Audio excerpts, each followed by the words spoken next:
यदि दादाजी टपक उपक जाते हैं, चले जाते हैं, तो हम लोग उसमें भी संस्कार वगैरह सब करते हैं। तो ये सब भी हमारे क्या है, इसी का क्या है, हिस्सा है कि फलनमा जो है लव मैरिज शादी किया है। याद रखिएगा, लव मैरिज कभी नहीं होता है। जब आप लव मैरिज बोल ही दिए, तो लव मैरिज शादी किया है, ये कभी नहीं होता है। इंडियन सिविलाइजेशन के बारे में और एक वेस्टर्न सिविलाइजेशन के बारे में, यानी कहने का मतलब यहाँ पे तुलना किया जा रहा है कि देखिए पश्चिमी सभ्यता जो है उसकी क्या दुर्दशा है और जो भारतीय सभ्यता है उनका क्या गुण है। और बहुत कम समय में आपको हर एक पॉइंट मैं आपको देने वाला हूं, क्योंकि स्मार्ट वर्क करना है, आप भी स्मार्ट और ये युग भी smart. Hi everyone, this is Chris here and you're watching ज्ञान बिंदु। तो माय डियर स्टूडेंट्स, आप सबको जिस चीज का इंतजार था वो इंतजार खत्म हो चुका है। क्यों खत्म हो चुका है? क्योंकि मैं अब आपके सामने हूं।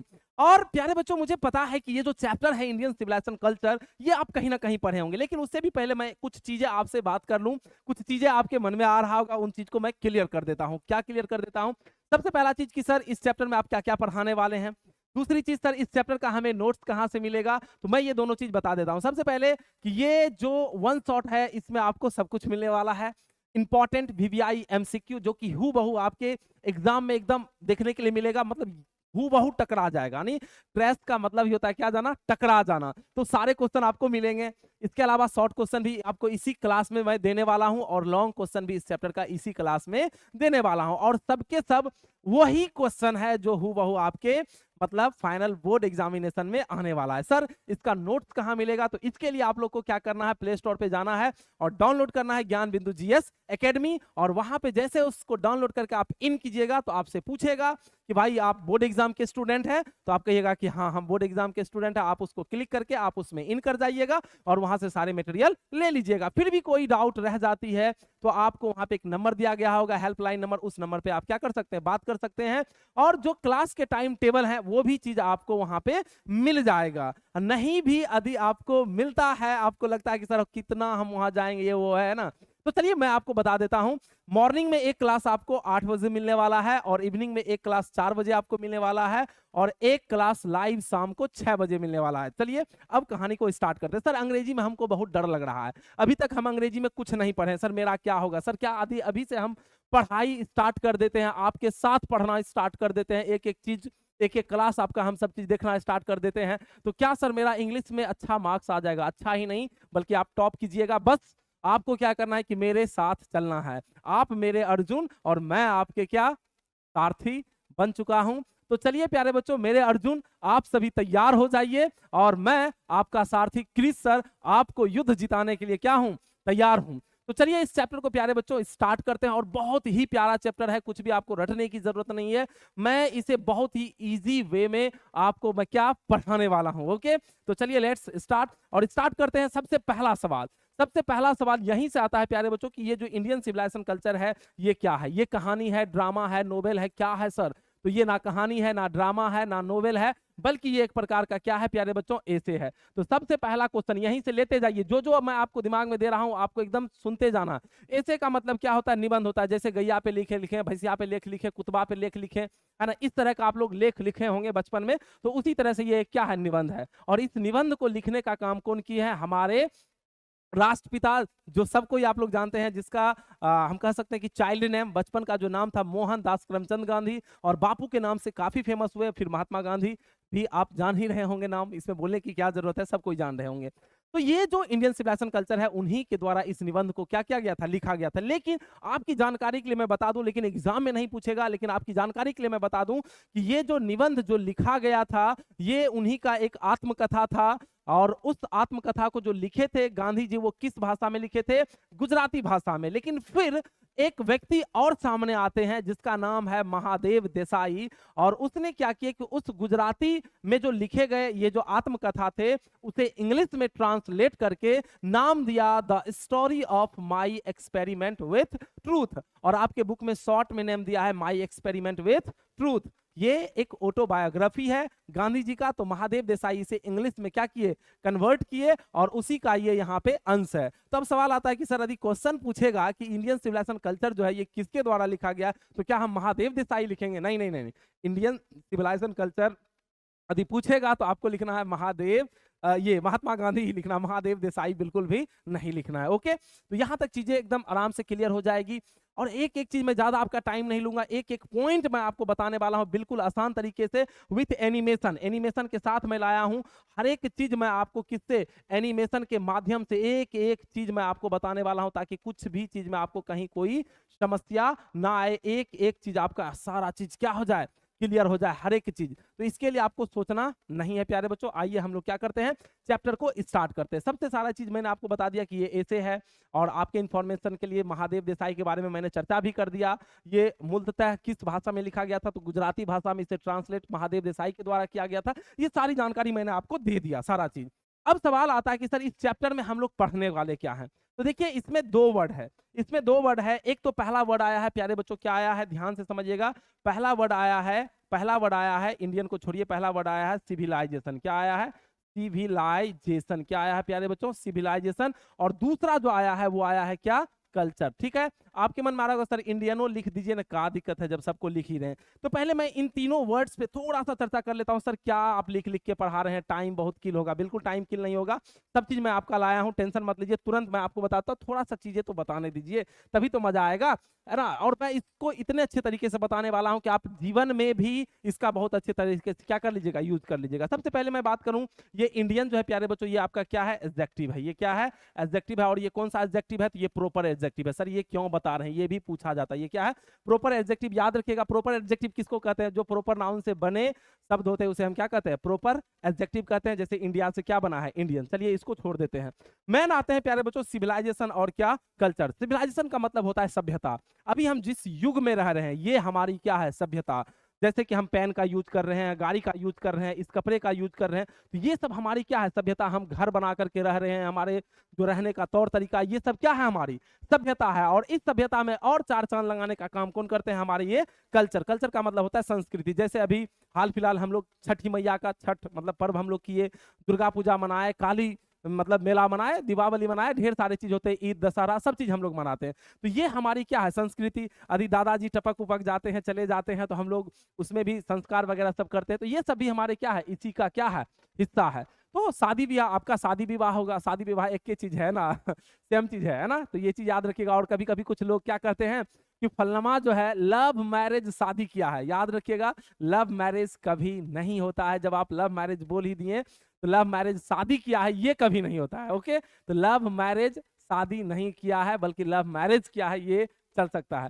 खैर चलिए उन बातों पे नहीं चलते हैं, ये थोड़ा सा फनी चीज थे। मैन आते कम टू दी पॉइंट। तो समझ में आ गया, सभ्यता मतलब जो आप जी रहे हैं, जिस तरह से जी रहे हैं, रह रहे हैं आप, जो मतलब पूजा पाठ करते हैं या फिर जो भी मतलब पर्व वगैरह सब मनाते हैं, तो ये सब हमारी क्या है, इन्हीं के हिस्सा है। तो इन्हीं पे मुख्य रूप से गांधी जी क्या कर रहे हैं, चर्चा कर रहे हैं। और यहाँ पे दो चीज के बारे में चर्चा कर रहे हैं, एक इंडियन सिविलाइजेशन के बारे में और एक वेस्टर्न सिविलाइजेशन के बारे में। यानी कहने का मतलब यहाँ पे तुलना किया जा रहा है कि देखिए पश्चिमी सभ्यता जो है उसकी क्या दुर्दशा है, और जो भारतीय सभ्यता है उनका क्या गुण है, मतलब वो कहाँ पे है, किस लेवल पे है। तो इसी चीज के बारे में इसमें क्या किया गया है, चर्चा किया गया। और इसमें बहुत कुछ आपको खास अभी मैं बताऊंगा, सिखाऊंगा, बहुत चीज है।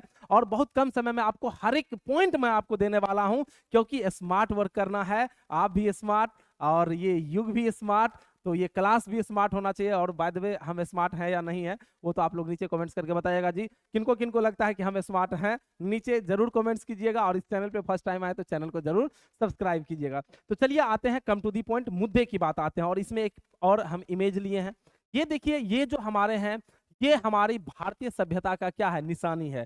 हम कह सकते हैं कि जो प्राचीन सभ्यता हमारा रहा है, प्राचीन सभ्यता मतलब एंशिएंट सिविलाइजेशन जो हमारे रहा है, उन समय का ये आप देख सकते हैं ड्रेस का क्या तौर तरीका था। और ये एक आधुनिक सभ्यता हम कह सकते हैं वेस्टर्न। ये जिस चीज जो आप देख रहे हैं ये सब के सब क्या है, वेस्टर्न है। तो इन्हीं सब चीजों पे चर्चा आज यहाँ पे किया जाएगा। आजकल तो ये सब जो है बॉलीवुड वाला सब जो है हीरो हीरोइन, ये सब तो एकदम पूरा एकदम बर्बाद करके सभ्यता रख दिया है ना, बिल्कुल सभ्यता को बर्बाद करके रख दिया है ये लोग। खैर इन लोगों का हमको कॉपी नहीं करना है, अपने चीजों पे हमें लोग को क्या करना है, ध्यान देना है। तो आते हैं सबसे पहले कम टू दी पॉइंट, कहाँ पे आते हैं, मुद्दे की बात आते हैं। और मुद्दे की बात ये है प्यारे बच्चों कि आपके एग्जाम में लेखक परिचय से भी चीजें पूछी जाती है ना। मतलब ये हम कहना चाह रहे हैं कि आपका जो ये जो चैप्टर है, इस चैप्टर को मतलब लिखने का जो काम किए हैं वो कौन किए हैं, इनसे भी क्वेश्चन पूछे जाते हैं।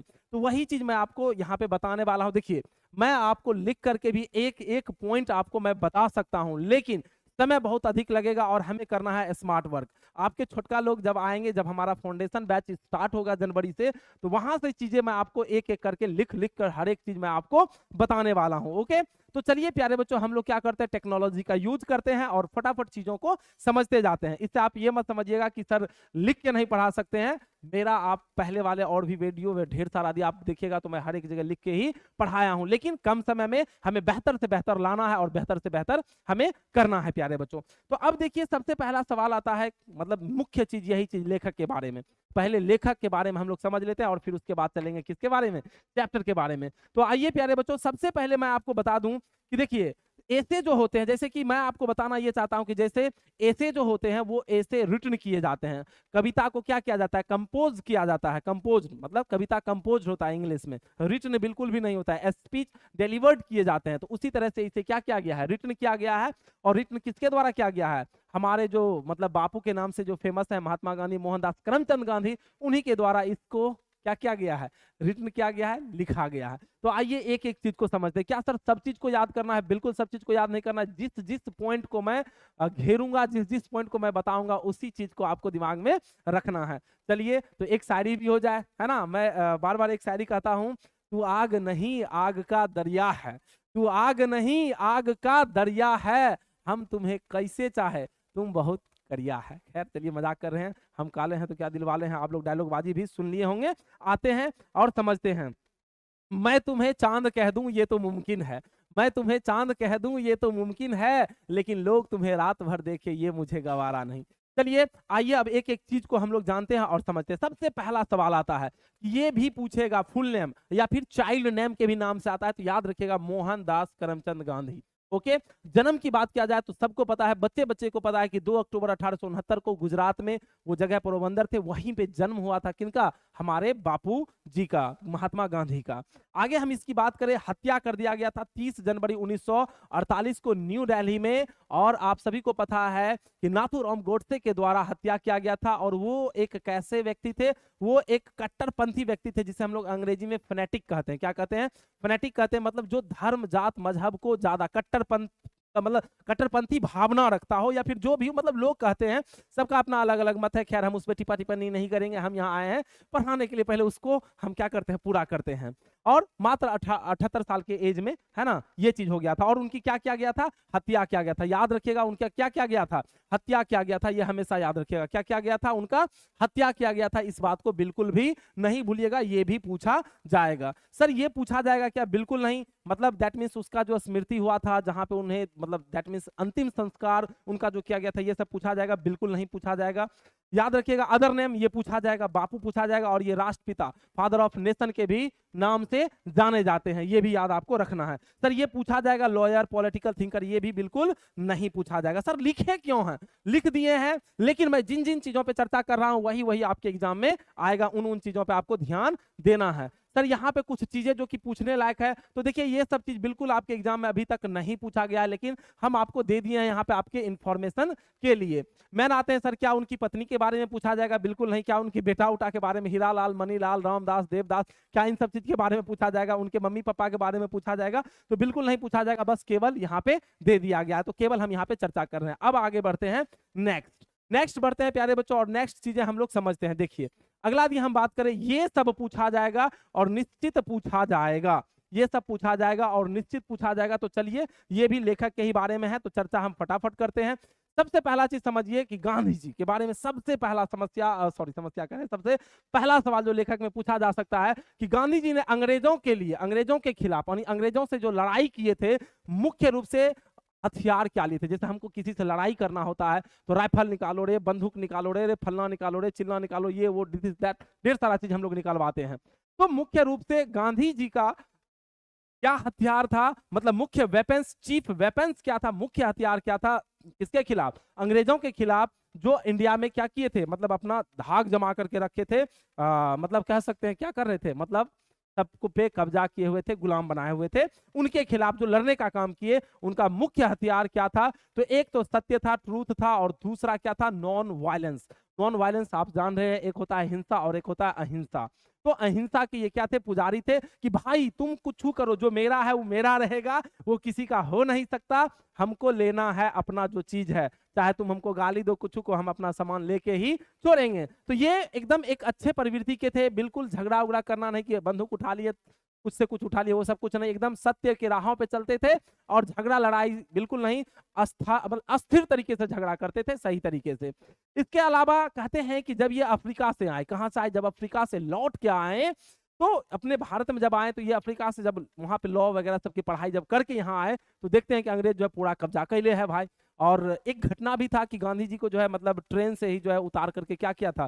फेंक दिया था। तो गांधी जी को गुस्सा आया था और गांधी जी वहीं पे कसम खाए थे कि मैं एक दिन, आज तुम मुझे ट्रेन से उतार के फेंके हो, मैं एक दिन तुम्हें अपने देश से उठा करके बाहर फेंक दूंगा। और उन्होंने ये चीज को पूरा किया भी। तो कहते हैं जब वहां से वो आए 1915 से लेकर के 1948, जब तक कि उनकी हत्या नहीं हुई थी, तब तक उनका एक युग चला, गांधी युग ही चला।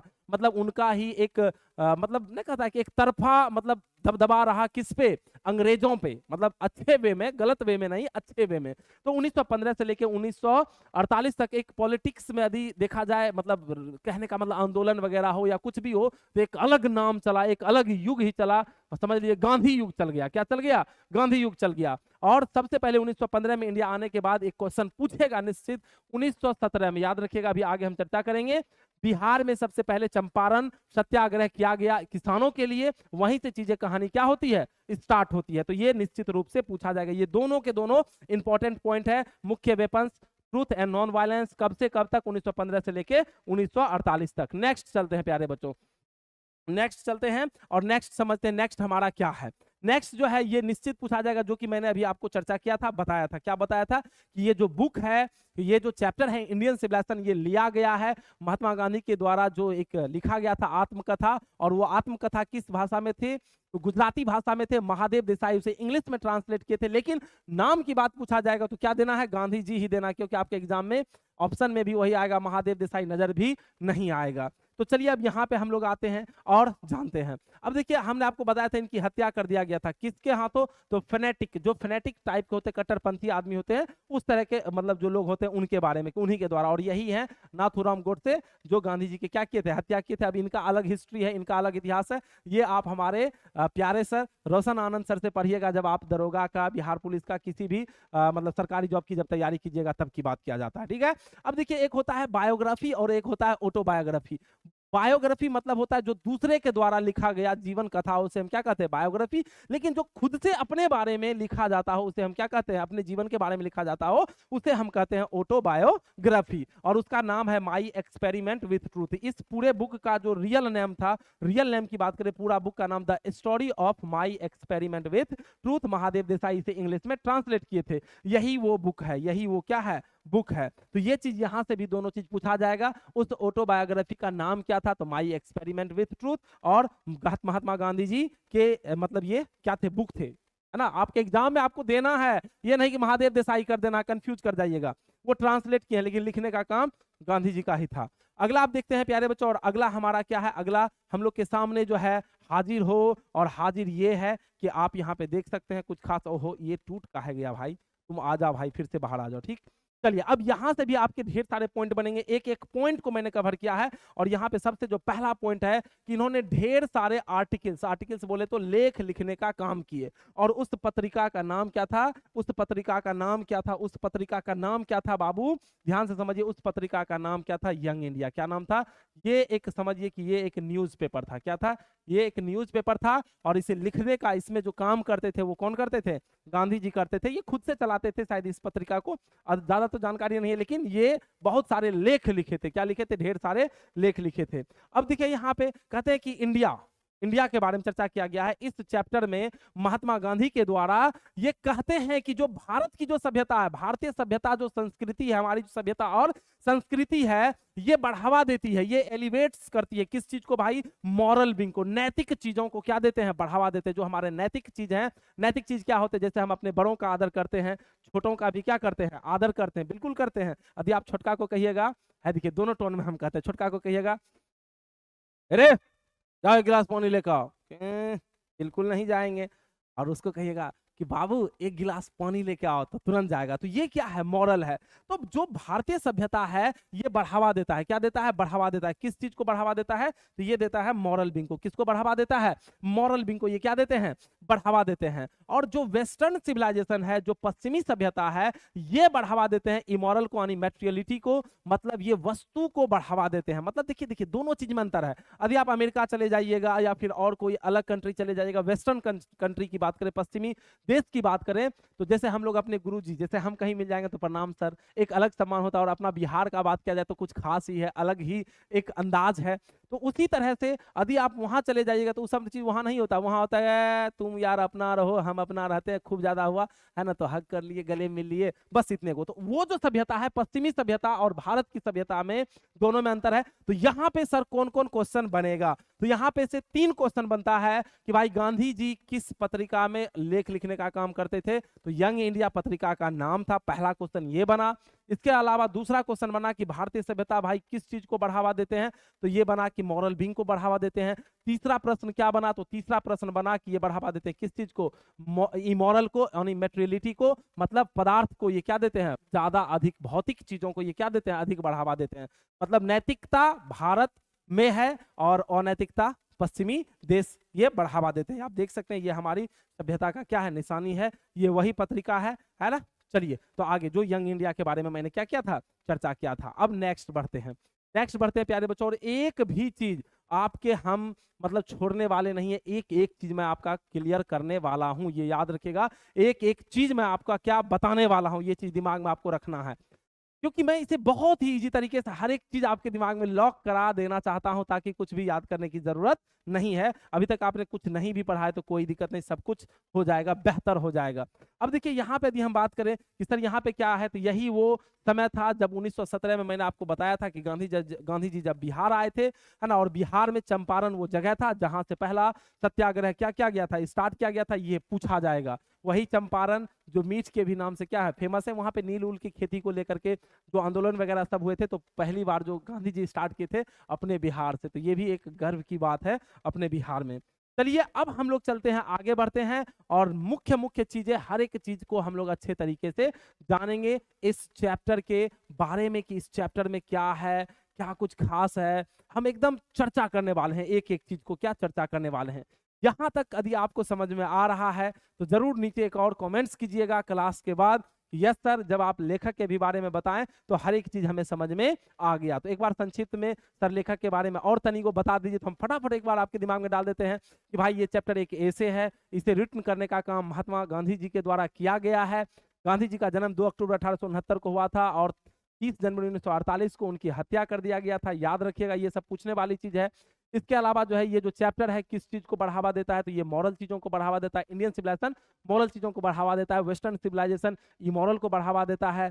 गांधी जी के मुख्य हथियार क्या थे, तो गांधी जी के मुख्य हथियार ट्रूथ और क्या थे, नॉन वायलेंस थे। इसके अलावा गांधी जी कब से कब तक इंडियन पॉलिटिक्स पर उनका एक नाम रहा, तो 1915 से लेकर के 1948 तक उनका ही क्या रहा, नाम रहा। और ये सब सारे चीज आपसे क्या किए जाएंगे, पूछे जाएंगे। और ये पत्रिका के भी बारे में पूछा जाएगा, कौन सा पत्रिका था, तो याद रखिएगा यंग इंडिया थे। चलिए अब आगे बढ़ते हैं। देखिए अब यहाँ पे मैं संक्षिप्त में फटाफट इस इमेज के माध्यम से इस पूरे चैप्टर को मैं बताऊंगा, और फिर इस चैप्टर के जो मेन पॉइंट है, मुख्य लाइन, मुख्य बिंदु, मुख्य पॉइंट जो है, उनको भी मैं लेकर आऊंगा। अभी ये 10 मिनट का अभी आप ट्रेलर देखने वाले हैं और फिर इस 10 मिनट में ही हम उस चैप्टर के हर एक चीज को टच कर देंगे जो इस चैप्टर में सारा चीज दिया गया है। तो चलिए प्यारे बच्चों हम लोग स्टार्ट करते हैं। सबसे पहले गांधी जी क्या कहते हैं, चैप्टर को स्टार्ट करने से पहले मैं आपको बता देता हूं कि यहाँ पे अब चर्चा होने वाला है वेस्टर्न सिविलाइजेशन के बारे में और इंडियन सिविलाइजेशन के बारे में। शुरुआत करते हैं गांधी जी से कि गांधी जी शुरुआत करते हैं इस बात से कि मेरा मानना है, कि मेरा विश्वास है ना, मेरा विश्वास है, आई बिलीव दैट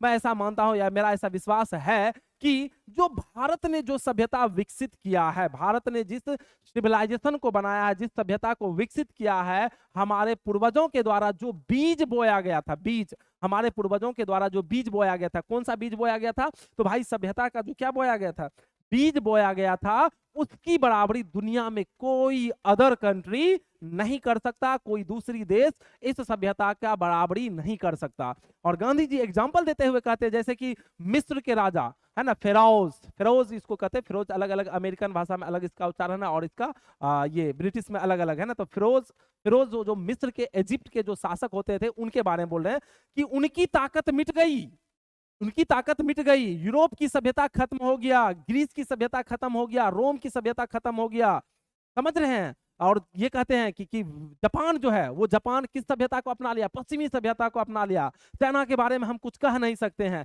लेकिन इन तमाम मतलब तमाम देशों के बीच यदि बात किया जाए भारत की सभ्यता के बारे में, तो ये आज भी अपने बेस पे अडिग है, इमोवेबल है, अचल है, दृढ़ है। यही हमारी क्या है? वैभवता है, यही हमारी पहचान है, यही हमारी आन बान शान है। क्योंकि सारी सभ्यता मिट गया। यूरोप के लोग जो हैं वो दूसरे के सभ्यता से सीखने का काम करते हैं, और वो किससे? ग्रीस और रोम से। ये पूछेगा कि यूरोप की जो लोग हैं वो कहाँ की सभ्यता से सीखते हैं, तो वो कहाँ की सभ्यता से सीखने का काम करते हैं? तो ग्रीस और रोम से सीखने का काम करते हैं। तो सारी सभ्यता मिट गई, दुनिया की जितनी भी सभ्यता थी सारी सभ्यता मिट गई। चाइना के बारे में कुछ कहा नहीं जा सकता, जापान जो है पश्चिमी सभ्यता को अपना लिया, लेकिन यदि हम भारत की बात करें तो इसकी बराबरी आज तक कोई सभ्यता नहीं कर पाया है इस पूरी दुनिया में। ठीक है, चलिए अब आगे आगे हम लोग सारी चीज समझते हैं। चाहे शुरू से लेके हो अब तक, मतलब जब से मानव जाति विकास की तब से लेकर के अभी तक, क्योंकि हजारों आक्रमण हुए हमारे भारत देश पे, है ना, हजारों आक्रमण, और अलग अलग धर्म के लोग यहाँ पे आए, लेकिन तब पर भी हमारी सभ्यता और संस्कृति को बदल नहीं सका। आगे अब समझते हैं, एक एक पॉइंट को मैं उस तरीके से लाया हूं प्यारे बच्चों कि आपको कुछ भी रटने की जरूरत नहीं है, हर एक चीज मैं आपका कराने वाला हूं। अब ये कहते हैं कि देखिए सभ्यता कोई छोटी मोटी चीज नहीं है। गांधी जी चर्चा करते हैं सभ्यता कोई छोटी मोटी चीज नहीं है, यह बहुत बड़ी चीज है। सभ्यता क्या है? बहुत बड़ी। इनका मानना है, गांधी जी का मानना ही नहीं बल्कि ये वाकई में ये चीज काम करता है। सभ्यता जो है मनुष्य को अपने कामों के प्रति, अपने मतलब जो जिम्मेदारी है उसके प्रति अच्छे तरीके तौर तरीके से चलने के लिए क्या करता है? बताता नहीं, सभ्यता पॉइंट आउट करता है, बताता है कि मनुष्य को अपने कर्तव्य के रास्ते पर कैसे चलना है, कैसे मतलब इधर उधर भटकने की जरूरत नहीं है, और अपने एकदम जो कर्तव्य है उस कर्तव्य पे अडिग रहना है और सही वे में अपने चीजों को करते जाना है, इधर उधर भटकने की जरूरत नहीं। अपने कर्तव्य के रास्ते पर जो आपका काम है उस काम पे आप क्या लगे रहिए। ओके, और देखिए एक चीज बता देते हैं, क्योंकि सभ्यता का बहुत बहुत मोल होता है, बहुत बहुत ज्यादा मोल होता है। आगे भी हर एक चीज को मैं क्या करूंगा? क्लियर करूंगा। फिर आगे चर्चा करते हैं। गांधी जी कहते हैं, बताते हैं, क्या बताते हैं, ध्यान से समझिए। कहते हैं कि देखिए गुजराती में, क्योंकि देखिए ये गुजरात के थे गांधी जी, तो कुछ तो वहां के कल्चर उल्चर से तो कुछ ना कुछ तो आएंगे ही। तो ये कहते हैं कि गुजराती में सभ्यता का मतलब होता है, गुजराती में सभ्यता का मतलब होता है, ये पूछेगा जितने भी पॉइंट मैं दे रहा हूं प्यारे बच्चों, ये निश्चित पूछेगा, और ये महाभिव्यायी पॉइंट है। ये कहते हैं कि गुजराती में सभ्यता का मतलब ही होता है अच्छा आचरण। गुजराती में सभ्यता का मतलब ही होता है क्या? अच्छा आचरण, गुड कंडक्ट होता है। सिविलाइजेशन का मतलब ही होता है क्या? गुड कंडक्ट, मतलब अच्छा आचरण। ये पूछेगा Gujarati equivalent for civilization means क्या होगा? गुड कंडक्ट होगा। याद रखिएगा, एक एक चीज को याद रखिएगा, और मैं यहाँ हर एक चीज आपको संक्षिप्त में बता रहा हूँ। और संक्षिप्त में बता रहा हूँ तो इसका मतलब ये नहीं कि मैं आपको छोड़ रहा हूँ, क्योंकि अभी आगे मेन बिंदु भी हम लाने वाले हैं, मेन पॉइंट भी लाने वाले हैं, क्योंकि ये ज्ञान बिंदु है, तो यहाँ ज्ञान की बातें होगी। क्या होगी? ज्ञान की बातें होगी। ओके, चलिए अब देखिए, कहते हैं कि भाई यदि यहां तक यदि मेरी हर एक बात सही है कि भाई हमारी जो सभ्यता है इसकी बराबरी कोई नहीं कर सकता, क्योंकि हम मॉरल चीजों को बढ़ावा देते हैं, नैतिक चीजों को बढ़ावा देते हैं, तो हमें दूसरे से सीखने की जरूरत नहीं है। क्योंकि जो वेस्टर्न सिविलाइजेशन वाले लोग होते हैं वो कहते हैं कि भारत के लोग जो हैं वो असभ्य हैं, मूर्ख हैं, अनसिविलाइज्ड हैं, कोई भी चीजें मतलब जो बदल रहा है उसको वो स्वीकार नहीं करते हैं। भाई हमको नहीं स्वीकार करना है, हमें दूसरे से सीखने की जरूरत नहीं है, क्योंकि हमारे यहाँ खुद ढेर सारे महान पुरुष क्या आए हैं यहाँ पे। तो ये कहते हैं कि हमें दूसरे से सीखने की जरूरत नहीं है, दूसरे से हमें कुछ भी सीखने की जरूरत नहीं है, हम उतने कैपेबल हैं कि हमको दूसरे की सभ्यता से सीखने की जरूरत नहीं है। तू अपना जाओ सीखो, हमको दूसरा से सीखना नहीं है। क्यों दूसरा से सीखना नहीं है? क्योंकि भाई दूसरा से सीख के हम क्या करेंगे? जब मेरा खुद सभ्यता, तोर तो सभ्यता खुद मिट गया है, तो हम तोरा से कहाँ सीखेंगे? हम अपना से ना सीखेंगे जी। और वैसे भी हमारी सभ्यता पूरी दुनिया में सबसे अच्छी सभ्यता मानी जाती है। खैर अभी तो मतलब देखा जाए तो जो बॉलीवुड के सब हीरो हीरोइन है वो सब तो चौपट कर दिया है, एहन कपड़ा पहनता है, क्या बोला जाए। लड़का अपना जो है एकदम है ना पूरा बॉडी दिखाएगा एकदम, और लड़की जो है आजकल एहन कपड़ा पहनती है, क्या बोला जाए, पूरी सभ्यता कहानी खत्म। अब यहाँ पे कहते हैं कि गांधी जी कहते हैं कि देखो हमारे जो पूर्वज थे ऐसे नहीं थे, इसी मतलब ऐसे भी नहीं थे कि मतलब जो सभ्यता है ऐसे नहीं अपना लिए थे, इसमें इतने मतलब तौर तरीके से अपनी सभ्यता को माना नहीं। कहने का मतलब, कहना क्या चाह रहे सर, हम ये कहना चाह रहे थे कि हमारे जो दादा परदादा थे वो बेवकूफ नहीं थे, वो जानते थे, इसीलिए अपनी सभ्यता को वो नहीं छोड़ते थे, क्योंकि वो जानते थे कि यदि हम अपनी सभ्यता को छोड़ेंगे तो बहुत कुछ हम खो देंगे। उनका मानना था, गांधी जी का मानना था, ये जो हमारा मन जो है ये बहुत चंचल है, ये मन यानी mind is a restless bird, मन जो है एक बेचैन पक्षी है, हमारा मन जो है ये एक बेचैन पक्षी है, ये जितना अधिक पाता है उतना ही अधिक चाहता है, और ये कभी संतुष्ट नहीं हो सकता। और इसीलिए इस मन को बांधने के लिए, इसीलिए इस मन को रोकने के लिए, इस मन को रोकने के लिए, इस मन को बांधने के लिए क्या चीज किया गया? अपनी सभ्यता का यूज किया गया। तो इसलिए गांधी जी कहते हैं मन हमारा एक बेचैन पक्षी है, ये जितना अधिक पाता है उतना ही अधिक चाहता है, और ये फिर भी क्या होते हैं? असंतुष्ट होते हैं। तो इसलिए मन के मते हमें नहीं चलना है, इसलिए हम अपनी सभ्यता को मानते हैं और हम अपनी सभ्यता को नहीं छोड़ते हैं। फिर आगे चर्चा करते हैं गांधी जी क्या करते हैं, चर्चा ध्यान से समझिएगा। गांधी जी फिर चर्चा करते हैं, ये कहते हैं कि बहुत सारे लोगों को लगता है क्या कि जिसके पास ढेर सारा संपत्ति हो जाएगा, ढेर सारा पैसा हो जाएगा, वो खुश हो जाएगा। जिनके पास ढेर सारे कार हो जाएंगे, अच्छे घर बना लेंगे, तो उनको क्या खुशी मिल जाएगी। ये वास्तविक खुशी नहीं है। तो कहता है ये a man is not necessary, ये जरूरी नहीं है कि एक आदमी वो रिच है तो वो बहुत ही ज्यादा क्या होंगे? खुश होंगे। एक आदमी जो बहुत ज्यादा रिच है वो बहुत ही ज्यादा क्या होंगे? खुश होंगे। ये बिल्कुल भी नहीं है। या फिर ये बिल्कुल भी नहीं है कि वे व्यक्ति बहुत ही ज्यादा दुखी होंगे जिनके पास रुपया पैसा नहीं है। अक्सर देखा गया है कि जो अमीर लोग होते हैं वो बड़े ही टेंशन में रहते हैं, बहुत सारी उन्हें चिंताएं होती है। ये जरूरी नहीं है कि जो अमीर आदमी है वो बहुत खुश होते हैं, ऐसा बिल्कुल भी नहीं है। अक्सर देखा गया है जो गरीब लोग होते हैं वो बहुत ज्यादा क्या खुश हैं। यहाँ पे कहने का मतलब ये है गांधी जी का कि ये कहना चाह रहे हैं कि वास्तविक खुशियां हमें इन चीजों से नहीं मिल सकती, वास्तविक खुशियां हमें पैसों से नहीं मिल सकती, है ना। ये जरूरी नहीं, वास्तविक खुशियां आपको मिलेगा अपने पैर और हाथों का यूज करके। जब आप स्वस्थ रहिएगा, जब आपका शरीर स्वस्थ रहेगा, वही आपकी क्या है? वास्तविक खुशियां हैं। तो इसलिए इन सब चीजों से आपको अधिक खुशियां नहीं मिलने वाला है। नेक्स्ट बढ़ते हैं प्यारे बच्चों, और नेक्स्ट समझते हैं। नेक्स्ट नेक्स्ट बढ़ते हैं। अरे यार कितना तुम टूटोगे, इतना भी मत टूटो। ओके चलिए, है ना, आगे धोखे खा खा कर, है ना, मैं भी धोखेबाज हो गया ना। चलिए, अरे कितने आदमी थे, है ना, सरदार मैं आपका नमक खाया है ना, चलो अब नमक खाया है तो अब गोली खाओ। चलिए यहाँ पे ध्यान से समझिए, देखिए यहाँ पे कुछ इमेजेस हैं। गांधी जी हमें शहरों से दूर रहने के लिए कहते थे कि भाई शहरों से क्या रहिए, दूर रहिए। हमारे पूर्वज भी शहरों से क्या रहते थे? दूर रहते थे।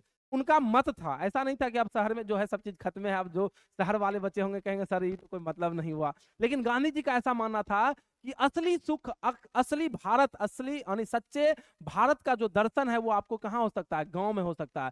शहरों में नहीं रहना, हमें कहाँ रहना है? गांव में रहना है। और हमारे जो पूर्वज थे वो ज्यादातर कहाँ खुश रहते थे? गांव में ही रहते थे। तो ये शहर के बारे में कुछ मत रखते हैं यहाँ पे कि हमें शहरों में नहीं रहना चाहिए। और क्यों नहीं रहना चाहिए? क्योंकि ध्यान से समझिएगा, कहते हैं कि जो शहर होते हैं वहां पे गैंग्स ऑफ थीव्स होते हैं, है ना, चोर के मतलब गैंग्स ऑफ थीव्स मतलब जो चोर होते हैं उसका गिरोह होते हैं, मतलब डाकुओं का गिरोह होता है, लूटता है, लूटने का मतलब चोर डकैत, ये सब चीज आपको अधिक दिखने के लिए मिल जाएगा। कहाँ पे? शहरों में, जो कि गांव में आपको दिखने के लिए नहीं मिलेगा। और शहर में सबसे एक चीज पे और ये जोड़ देते हैं गांधी जी, शहर में आपको प्रोस्टिट्यूशन देखने के लिए मिलेगा। सर ये प्रोस्टिट्यूशन क्या होते हैं?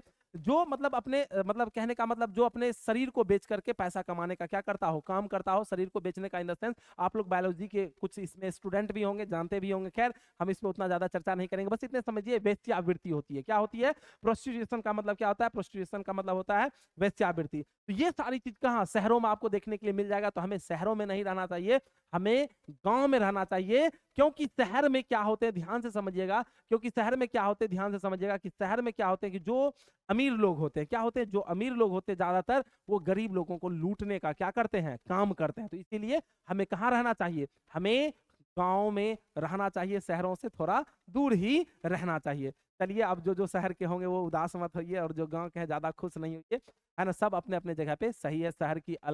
शहर का अलग एडवांटेज है, गांव का अलग एडवांटेज है। शहर का अलग डिसएडवांटेज है तो गांव का भी अलग डिसएडवांटेज है। शहर में आपको ढेर सारे चीज आसानी से मिल जाते हैं, गांव में हर एक चीज आसानी से आपको नहीं मिलते, गांव में अलग अलग चीजें हैं। खैर चलिए आगे बढ़ते हैं। अब देखिए आगे कहते हैं कि हमारे जो पूर्वज थे, क्या थे, हमारे जो पूर्वज थे, ये इमेज काफी लाजवाब है ना। हो सकता है कि ये इमेज आपको भी बहुत अच्छा लगेगा। कहते हैं कि हमें कहाँ रहना चाहिए, हमें गांव में रहना चाहिए, क्योंकि असली सुख शांति हमें कहाँ मिल सकती है, असली सुख शांति हमें कहाँ मिल सकती है, गांव में मिल सकती है। इसीलिए यहां से पॉइंट कीजिएगा, इसीलिए हमारे पूर्वज है ना स्मॉल विलेज में, घर में एग्रीकल्चर है ना कर करके, खेती करके वो बहुत ही ज्यादा क्या रहते थे, संतुष्ट रहते थे, गांव में संतुष्ट रहते थे, खेती बाड़ी करते थे और परिवार के साथ रहते थे और होम रूल को अपनाते थे। याद रखिएगा, याद रखिएगा किस रूल को, किस रूल को हमारे पूर्वज अपनाते थे, होम रूल को। क्या? Home rule. मतलब जो घर में जो होते हैं भाई बहन माता पिता भाभी दादी सबके साथ। देखिए कितना गजब का है, यहाँ पे नई नई भाभी आई है, नई नई भाभी आई है। ये पहले वाली भाभी होगी, ये दादी होगी, नहीं सॉरी यहाँ भाभी नहीं, हम अलग कर देते हैं। ये समझ लीजिए कि भाभी हैं, ये इनके हस्बैंड समझ लीजिए, ये माँ होंगे, ये दादी होंगे, ये कुछ बच्चे हैं, ये छोटे छोटे बच्चे हैं, यहाँ पे खाना बन रहा है, पूरी बन रहा है, अलग अलग। तो इन सब चीजों को है ना, इन सब चीजों को गांव में आप देख सकते हैं। तो ये कहते हैं कि भाई हमारे जो पूर्वज थे वो होम रूल को अपनाते थे, गांव में रहना अधिक से अधिक क्या करते थे, पसंद करते थे, खेती बाड़ी करते थे और छोटे से गांव में क्या रहते थे, संतुष्ट रहते थे। हमारे पूर्वज, आवर एंसेस्टर्स, हमारे जो दादा परदादा थे वो वहां पे ज्यादा रहना क्या करते थे, पसंद करते थे। नेक्स्ट बढ़ते हैं प्यारे बच्चों और नेक्स्ट देखते हैं। नेक्स्ट जो है गांधी जी चर्चा करते हैं, क्या चर्चा करते हैं, ध्यान से समझिए भाई कि जो इंडियन सिविलाइजेशन है, इंडियन सिविलाइजेशन का आधार है कि ये ईश्वर पे विश्वास करते हैं। ऐसा नहीं है कि हम लोग मशीनों का आविष्कार नहीं कर सकते थे, कर सकते थे, लेकिन हम लोग ईश्वर पे ज्यादा विश्वास करते हैं और उन्हीं के बताए हुए नक्शे कदम पर, उन्हीं के द्वारा जो सभ्यता संस्कृति हमें मिला है, जहां से भी मिले, जिस तरह से भी मिले, हम उन्हीं पे चलना पसंद करते हैं। जबकि वेस्टर्न सिविलाइजेशन की बात करें तो ये इमोरलिटी को बढ़ावा देते। खैर अब तो ये भी चीज देखने के लिए यहाँ पे भी मिल रहा है। चलिए आगे बढ़ते हैं। नेक्स्ट नेक्स्ट चर्चा करते हैं, ध्यान से समझिए। नेक्स्ट चर्चा कहते हैं, अभी मैंने आपको जस्ट बताया कि नेक्स्ट जो चर्चा करते हैं ये किसके बारे में चर्चा करते हैं, यहाँ किसके बारे में, कि हम भाई किस पे करते हैं, ईश्वर पे विश्वास करते हैं। और भारत एक ऐसा मात्र देश है जहां अनेक प्रकार के धर्म है, विविधता में भी क्या है ना, एकता है ना, यूनिटी ऑफ डाइवर्सिटी है ना, डाइवर्सिटी मतलब यूनिटी ऑफ डाइवर्सिटी जो आप लोग बोलते होंगे, लाइन बोलते हैं, या फिर हम कह सकते हैं जियो live live and let live वाली जो बात बोलते हैं, वो सारा चीज आपको कहाँ देखने के लिए मिलेगा, इंडिया में मिलेगा। और इसीलिए अब यहाँ पे चर्चा करते हैं, इसीलिए जो भारत से प्रेम करते हैं, भारत के जो प्राचीन सभ्यता है, भारत की जो पुरानी सभ्यता है, भारत के जो सभ्यता और संस्कृति है, जो उसे मानते हैं, जो उसे चाहते हैं, जो उसे पूरा मतलब दिल और दिमाग में बसाए हैं, वो भारत से इस तरह से चिपके हैं। ध्यान से समझिएगा कि भारत के लोग भारत की सभ्यता संस्कृति से इस तरीके से चिपके हैं जैसे एक माँ के गोद में एक बच्चे जैसे छाती से लग करके दूध पीते हैं चिपक करके,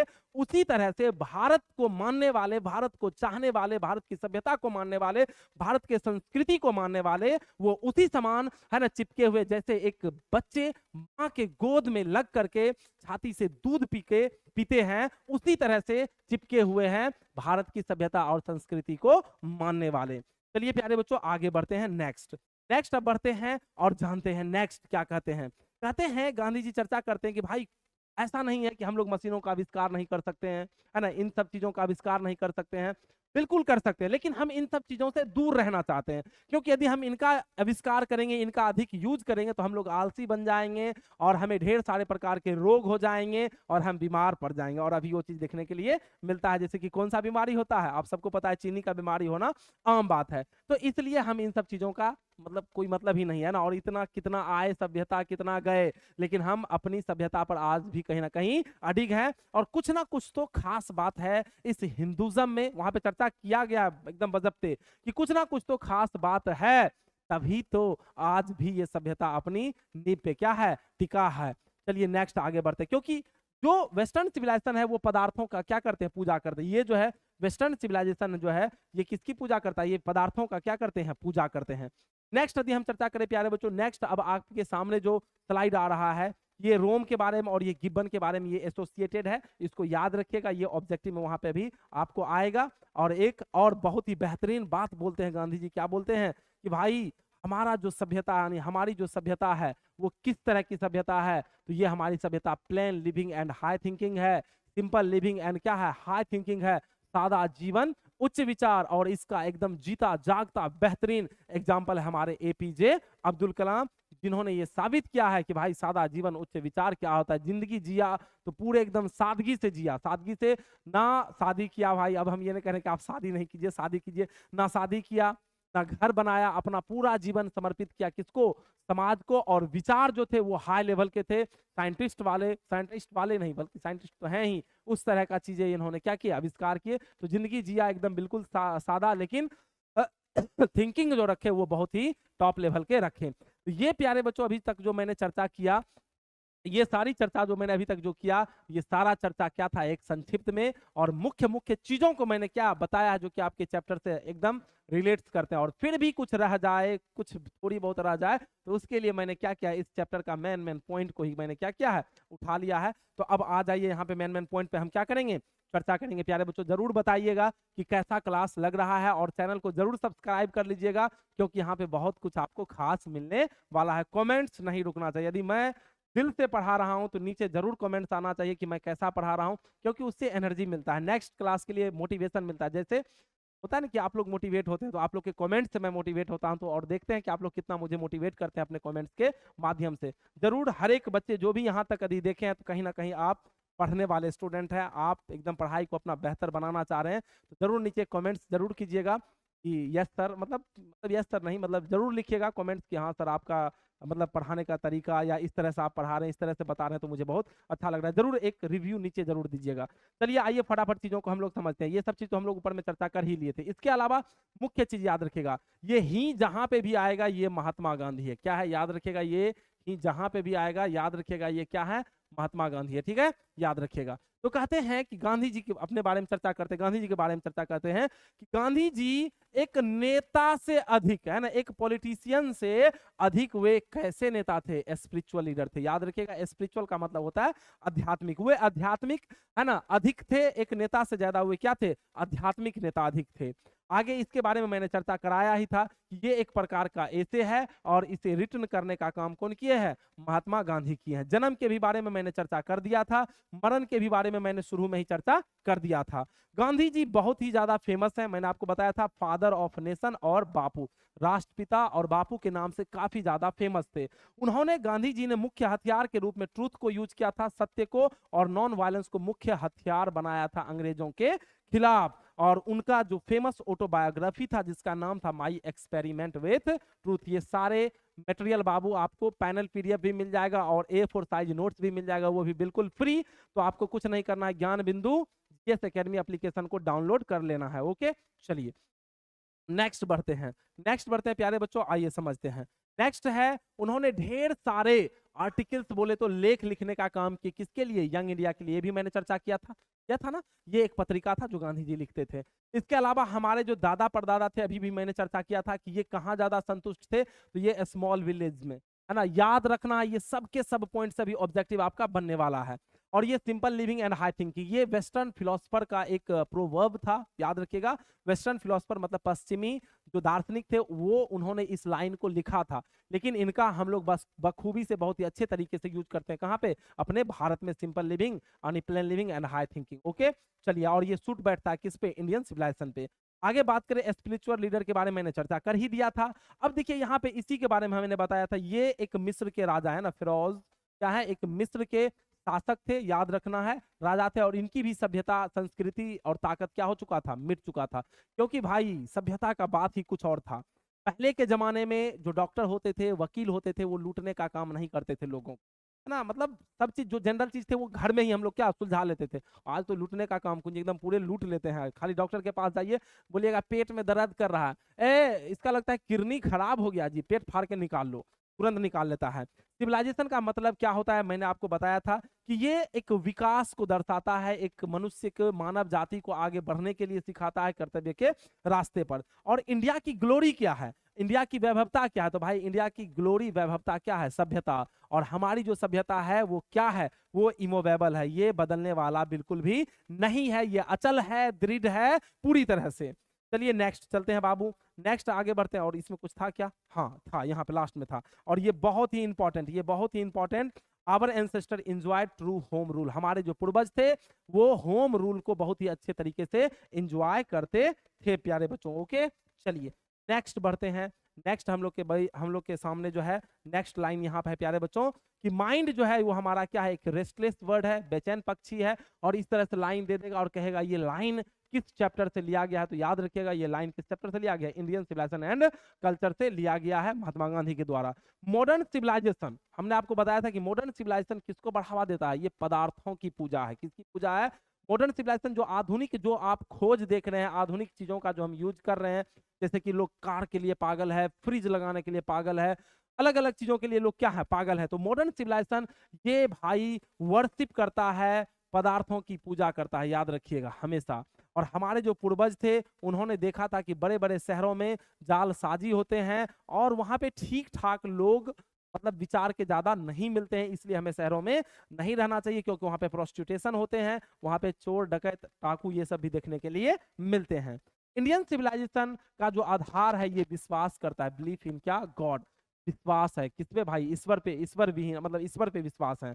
और सभ्यता हमें पॉइंट आउट करता है मनुष्य को कि कैसे वो अपने कर्तव्य, ड्यूटी का मतलब होता है कर्तव्य और पाथ का मतलब होता है क्या, रास्ता, कैसे अपने कर्तव्य के रास्ते पर हमें चलना है। ओके चलिए नेक्स्ट बढ़ रहे हैं बाबू। अब यहाँ पे देखिए हैप्पीनेस के भी बारे में चर्चा करते हैं। ये कहते हैं, बताए भी थे कि ये कहते हैं जरूरी नहीं कि ढेर ही रुपया हो गए तो हम खुश हो गए, या ढेर सारे सामान हमको मिल गया, आधुनिक चीज तो हम बहुत ज्यादा खुश हो जाएंगे। ये हमारी एक मानसिक दशा है, ऐसा मानते हैं, लेकिन ये हमारी सबसे बड़ी मानसिक दशा है, ऐसा कुछ भी नहीं है।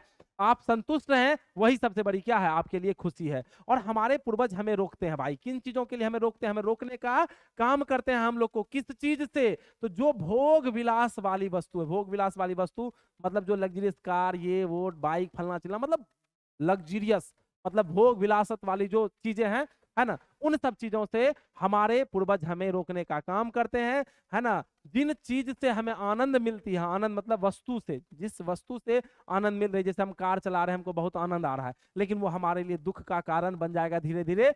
मतलब गांधी जी का ऐसा मानना है, अभी तो आन बान शान माना जाता है, अरे भाई कार से चल रहा है आन बान शान, लेकिन इन सब चीजों से ये दूर रहने के लिए कहते हैं, क्योंकि इनका मानना है कि यदि आप हाथ का और पैरों का अधिक यूज करते हैं तो ही वो आपकी क्या है, असली खुशी है। और आगे ये कहते हैं टेंडेंसी, प्रवृत्ति है भाई, भारत की सभ्यता की प्रवृत्ति है, भारत की सभ्यता की प्रवृत्ति है। क्या प्रवृत्ति है, ये बढ़ावा देते हैं किन चीजों का, है ना, तो मॉरल चीजों का, नैतिक चीजों को ये क्या देते हैं, बढ़ावा देते हैं। गुजराती में सभ्यता का मतलब क्या होता है, मैंने आपको बताया था, गुजराती में सभ्यता का मतलब होता है अच्छा आचरण। और आवर फोर फादर्स ये भी बताते हैं किसको, हमारे एंसेस्टर को, पूर्वज को।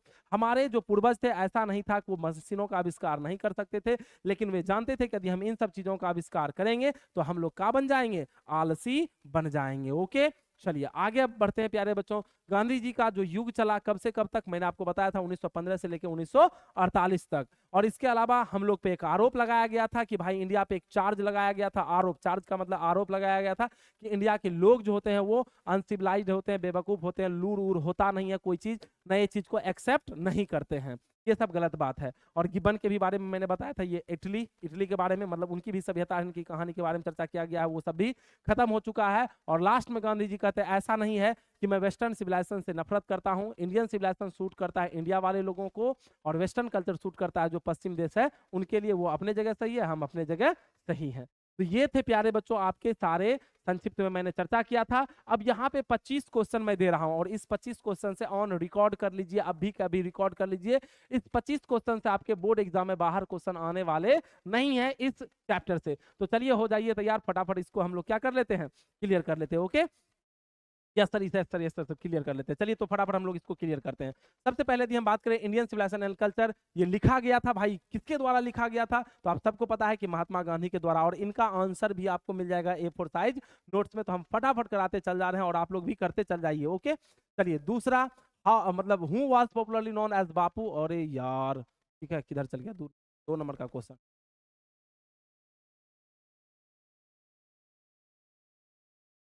ये क्या हो गया? अच्छा कोई बात नहीं, हाँ आ गया है ना, ये 7 नंबर में हम चले गए, कोई बात नहीं, कोई बात नहीं, थोड़ा सा टेक्निकल चीज आया है, देख लेते हैं।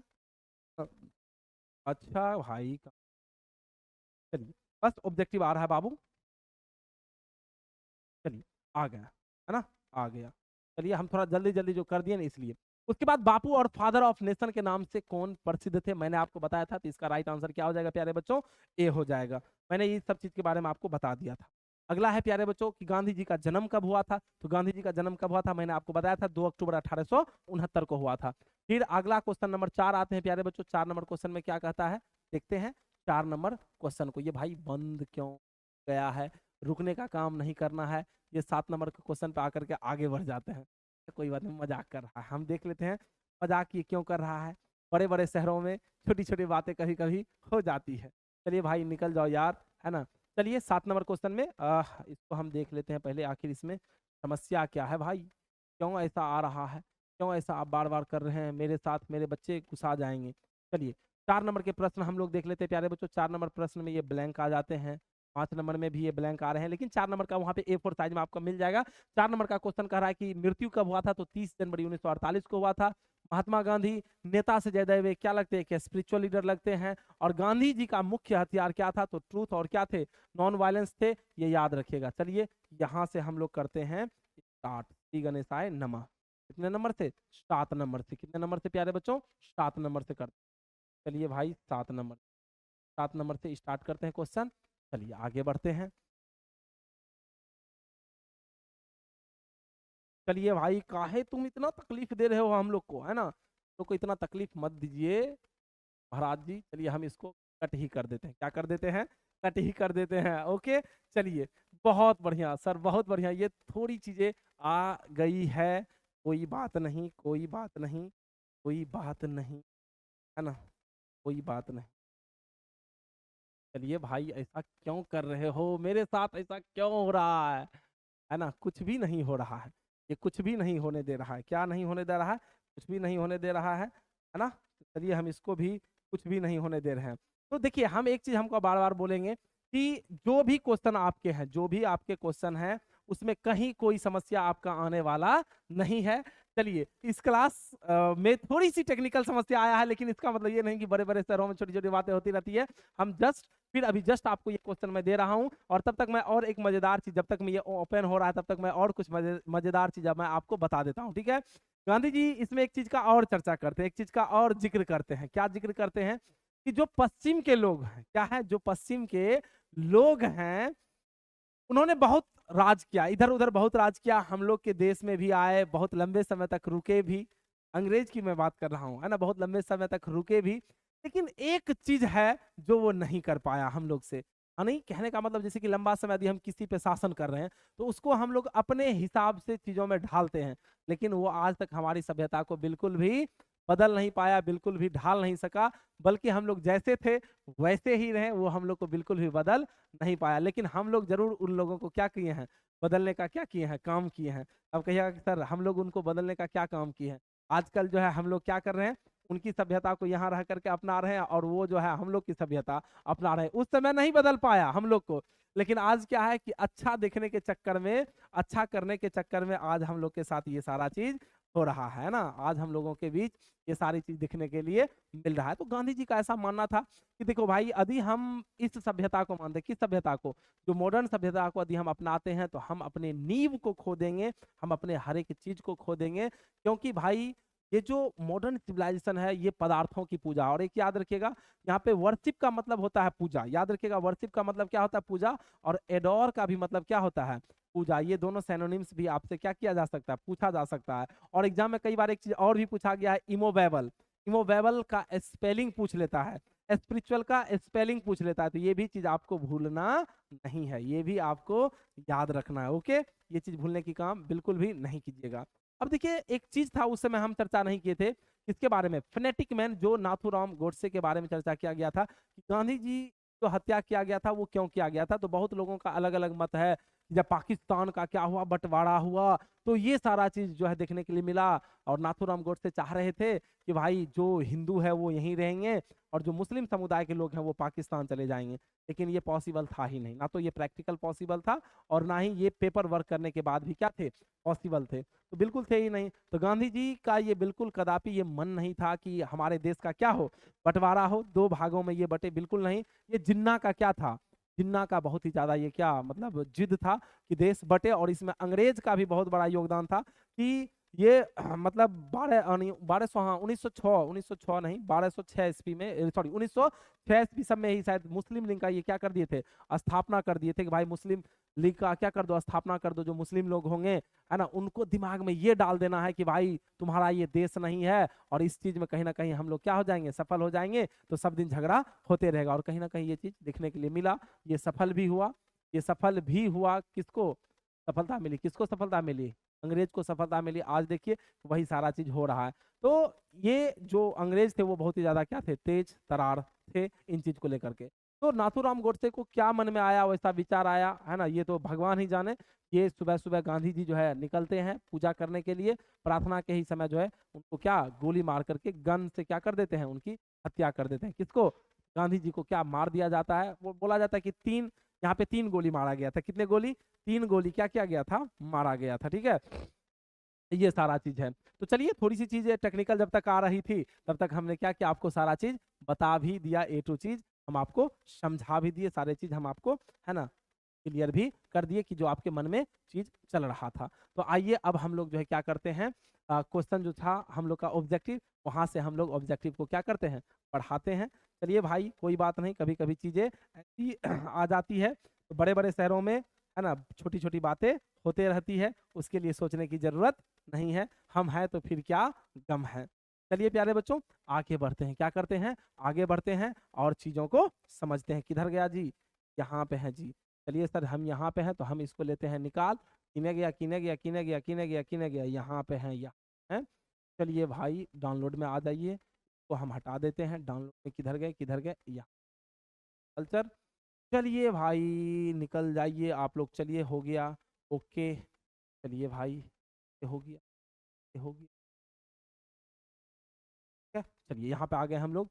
ये कुछ मांग रहा होगा इसलिए ऐसा चीजें देखने के लिए मिल रहा है प्यारे बच्चों। कोई बात नहीं, थोड़ी थोड़ी चीजें टेक्निकल चीजें होती है तो उसके लिए सोचने की जरूरत नहीं है। Okay, yes sir, yes sir, है ना। इतना तो बड़े भाई को आप टाइम दे ही सकते हैं। चलिए, तो 3 नंबर का क्वेश्चन हो गया था प्यारे बच्चों, है ना। हमने आपको बता दिया था ये 4 नंबर, उनका मृत्यु कब हुआ था? 30 जनवरी 1948 को।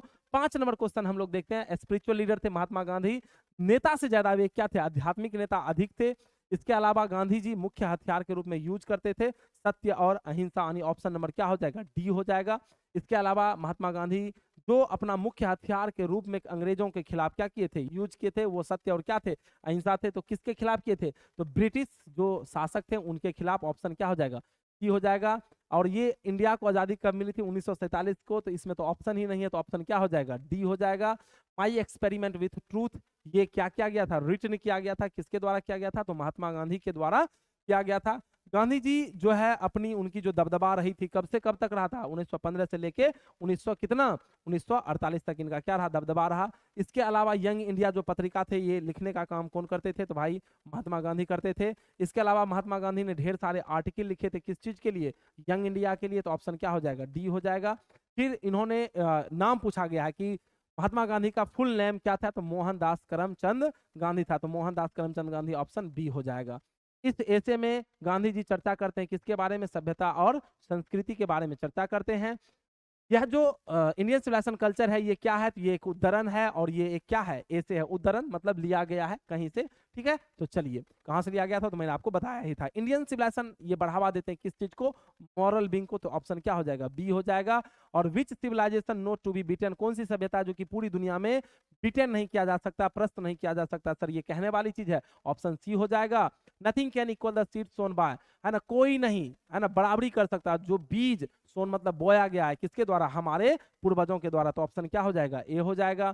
कहते the might of dash was broken, किसकी शक्ति टूट गई, किसकी शक्ति खत्म हो गई थी, तो मैंने बताया था इजिप्ट के जो राजा थे फिरौज, है ना, उनकी मतलब शक्ति क्या हो गई थी, टूट गई थी। फिरौज ये जो है ये रूलर्स शासक रहे हैं, कहाँ के रहे हैं, तो भाई इजिप्ट के, कहाँ के रहे हैं, तो इजिप्ट, ऑप्शन क्या हो जाएगा, ए मिस्र। The people of Europe, Europe के लोग जो है सीखते हैं, कहाँ से सीखते हैं, तो मैंने आपको बताया था ग्रीस और रोम, जो यूरोप के लोग हैं वो किसकी सभ्यता से, ग्रीस और रोम की सभ्यता से सीखने का क्या करते हैं काम, यानी इनकी सभ्यता से सीखते हैं कौन, यूरोप के लोग। आगे कहते हैं जो यूरोप के लोग हैं वो इंस्पायर्ड हैं, रोम से इंस्पायर्ड है, और दूसरा किससे इंस्पायर्ड है, तो ये दूसरा ग्रीस से इंस्पायर्ड है, याद रखिएगा। अब कौन सी ऐसी मतलब वैभवता है या चीज है जो कि अभी तक लंबे समय तक एग्जिस्ट नहीं कर रहा है, इटली, रोम, यूएसए, तो याद रखिएगा रोम। अगला है प्यारे बच्चों, भाई कौन पीपल यानी whom people learn their lesson from the writing of Greece और रोम, कहते कहाँ के लोग ग्रीस और रोम से सीखने का काम करते हैं, तो कहाँ के लोग, तो यूरोप के लोग, कहाँ के लोग, यूरोप के लोग, है ना, सीखने का काम करते हैं किससे, ग्रीस और रोम की सभ्यता से। कौन कल्पना करते हैं कि जो गलती ग्रीस ने किया है, जो गलती रोम ने किया है, वो गलती हम नहीं करेंगे, है ना, या क्या कौन, ये कौन कल्पना करते हैं कि वो मिस्टेक, वो गलती हम अवॉइड करेंगे जो गलती कौन, ग्रीस और रोम ने किया है, मतलब ग्रीस और रोम ने कुछ गलती किया था और उसकी सभ्यता क्या हो गया, मिट गया। तो ये कहते हैं यूरोप के लोग हम वो गलती नहीं करेंगे और एक सभ्यता हम अपना लेंगे, लेकिन कुछ होने वाला नहीं है, तो क्या हो जाएगा, बी हो जाएगा इसका आंसर, यूरोपियंस। अब आ जाते हैं प्यारे बच्चों शॉर्ट क्वेश्चन, देखिए शॉर्ट क्वेश्चन आपके बुक में 17 गो है, तो क्या सर 17 क्वेश्चन देखना है, बिल्कुल नहीं, हम जिस जिस क्वेश्चन को टिक करेंगे उसी क्वेश्चन को आपको देखना है और आप भी उसी क्वेश्चन पे ध्यान दीजिएगा और A4 साइज नोट्स में भी आप उसी क्वेश्चन पे ध्यान दीजिएगा। सबसे पहला प्रश्न आप लोग के सामने है, कह रहा है कि how is Indian civilization different from European civilization, ये 1 नंबर का क्वेश्चन बहुत महत्वपूर्ण है, इस क्वेश्चन को 100% आप दिमाग में रखिएगा। यदि आपको कुछ भी याद ना रहे, क्वेश्चन कुछ भी याद, आंसर ना रहे, तो एक तरीका मैं आपको बता रहा हूँ, कुछ भी याद ना रहे तो आपको एक काम करना है, क्या करना है, कह रहा है how is Indian civilization different from European civilization, मतलब कि भारतीय सभ्यता यूरोपीय सभ्यता से किस प्रकार भिन्न है, क्वेश्चन ये पूछ रहा है। तो यदि कुछ भी आंसर नहीं आ रहा है तो क्वेश्चन से ही आंसर बना के लिख देना है, नंबर आपको मिल जाएगा। देखिए कैसे, हम बोलेंगे कि Indian civilization is different from European civilization, answer लिख रहे हैं क्वेश्चन से ही, हाउ को हटा दिए, Indian civilization is different from European civilization, पहला लाइन बन गया और नंबर आपको मिलेगा। यदि 2 नंबर का है तो 1 नंबर 100% वो देगा, ठीक है। यहाँ पे देखना है कि तो Indian civilization is different from European civilization, है ना, यहाँ पे देखना यूरोपियन सिविलाइजेशन ये भिन्न है, कैसे भिन्न है, तो देखिए यहाँ पे कैसे भिन्न है, देखिए कैसे भिन्न है, देखिए तो European civilization teaches people to want more things, enjoy comfort and run after material progress, कहते हैं कि यूरोपीय सभ्यता लोगों को अधिक वस्तुओं की चाहत, है ना, अधिक चाहत, भाई देखिए यहाँ पे है ना, European civilization teaches people to want more things, अधिक वस्तुओं की क्या चाहत, अधिक वस्तुओं की चाहत, एंजॉय का मतलब सुख और कंफर्ट का मतलब सुविधाएं और क्या आनंद लेते हैं, और किन चीजों का, जो मेटेरियल प्रोग्रेस है, जो भौतिक प्रगति समझते हैं, जैसे कि फ्रिज का आविष्कार हो गया, कार का आविष्कार हो गया, ये सब चीज लिख दीजिएगा, नंबर मिल जाएगा। सर इतनों नहीं लिख पाएंगे तो और कुछ सिंपल बता दीजिए, तो और बहुत सिंपल है, एकदम कुछ नहीं, क्वेश्चन ही दे ले रहेगा ऊपर में, आपको लिखना है Indian civilization is different from European civilization, लिख देना है और लिखना है, क्या लिखना है ऐसे, Indian civilization is different from European civilization लिख देना है, और लिखने के बाद उसमें लिखना है कि यूरोपियन सिविलाइजेशन एलिवेट्स, ये बढ़ावा देता है, एलिवेट्स, यूरोपियन सिविलाइजेशन एलिवेट्स, ये बढ़ावा देता है, भाई किस चीज का बढ़ावा देता है, तो मेटेरियल्स बोले तो पदार्थों को बढ़ावा देते हैं, बस इतना लिख दीजिएगा, सेम लिख देना, same, Indian civilization is different from European civilization which elevates materiality, which elevates materiality, जो बढ़ावा देते हैं। किस चीज का बढ़ावा देते हैं? तो भाई मेटेरियलिटी का बढ़ावा देते हैं, बादलों की। इस तरीके से भी आप लिख सकते हैं। तो 1 नंबर का क्वेश्चन आपके लिए बहुत इंपॉर्टेंट है। Why does Gandhi say that mind is a restless word, what makes the mind restless? ये भी क्वेश्चन बहुत ज्यादा क्या है, इंपॉर्टेंट है, तो याद रखिएगा ये भी क्वेश्चन। कहते हैं ध्यान से कि गांधी जी मन को एक बेचैन पक्षी क्यों कहते हैं? गांधी जी क्यों मन को बोलते हैं कि ये बेचैन पक्षी है? और फिर ये कहते हैं कि क्या चीज है, क्या चीज है जो कि मन को, है ना, क्या बनाता है, रेस्टलेस बनाता है? क्या चीज है जो कि मन को क्या रेस्टलेस बनाने का क्या करता है, काम करता है? तो ये भी क्वेश्चन है, आप आराम से क्वेश्चन से इसको मिला करके लिख सकते हैं, खुद से बिना याद किए आप लिख सकते हैं। गांधी से कहते हैं दैट की mind is a restless bird, है ना, it more gets it more wants.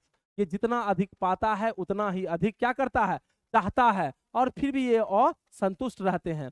और कहता है कि क्या चीज है जो उसे क्या रेस्टलेस बनाता है? तो भाई लालच बनाता है। क्या है? लालच बनाता है। तो देखिए क्या कहते हैं, कहते हैं Gandhi ji says that the mind is a restless bird because it always wants more, है ना, अधिक चाहता है और अधिक पाने का प्रयास करता है। When one desire, जैसे ही एक इच्छा पूर्ति होती, यानी एक डिजायर पूरा होता है, फुलफिल होता है, कि वैसे ही फिर से मन में दूसरा इच्छा जग जाता है और वो कभी शांत नहीं होता है। और यही लालच, यही इच्छा, यही लालच जो है हमारे मन को क्या बनाता है, रेस्टलेस बनाता है। तो यहाँ पे हम इसका हिंदी भी लिख दिए हैं प्यारे बच्चों, आप हिंदी से समझ सकते हैं। हिंदी देने का मतलब यही था कि आप समझने के लिए। सर 3 नंबर का क्वेश्चन इंपॉर्टेंट है, 3 नंबर का भी क्वेश्चन इंपॉर्टेंट है। अब देखिए कहते हैं क्या कि व्हाई डिड आवर एंसेस्टर, हमारे जो पूर्वज थे वो हमें रोकने का काम करते थे, लग्जरीज चीजों से, प्लेजर वाले चीजों से रोकने का काम करते थे। तो हमारे लिए क्या चीज है जो कि मतलब, है ना, मतलब क्या उन्होंने ये सही कहा था? क्या हमें इन सब चीजों से दूर रहना चाहिए? क्या इन सब चीजों के लिए जो हमें रोक रहे थे गांधी जी, क्या वे सही थे? तो बहुत मायने में वो बिल्कुल भी क्या थे, सही थे। जैसे कि हमारे पूर्वज ने देखा था, इसलिए वो कहते हैं कि हमारे पूर्वज हमें रोकते थे इन सब चीजों से, लग्जरियस जो भोग विलास वाली वस्तु है, आनंद वाली जो वस्तु है, उससे रोकते थे। बिकॉज, क्योंकि दे न्यू, वो जानते थे, दैट की too much comfort makes a person weak and greedy, जितनी ज्यादा हम कंफर्ट जोन में जाएंगे, जितनी ज्यादा हम उस वस्तु का यूज करेंगे, हम लालची होते चले जाएंगे और हम कमजोर हो जाएंगे। इसीलिए वे कहीं ना कहीं सही थे। इसीलिए वे मानते थे कि सिंपल लिविंग ही हमें क्या जीना है, सिंपल लिविंग ड्रिंक्स करना, यही हमें शांति दिला सकती है, यही हमारे स्वास्थ्य को बेहतर रख सकता है, यही चीज हमारी वास्तविक खुशियां हैं। तो ये हिंदी में भी मैंने यहाँ पे दे दिया है प्यारे बच्चों। अब अगला क्वेश्चन कह रहा है ये क्वेश्चन, तो ये क्वेश्चन इतना इंपॉर्टेंट नहीं है प्यारे बच्चों, आगे हम लोग बढ़ते हैं।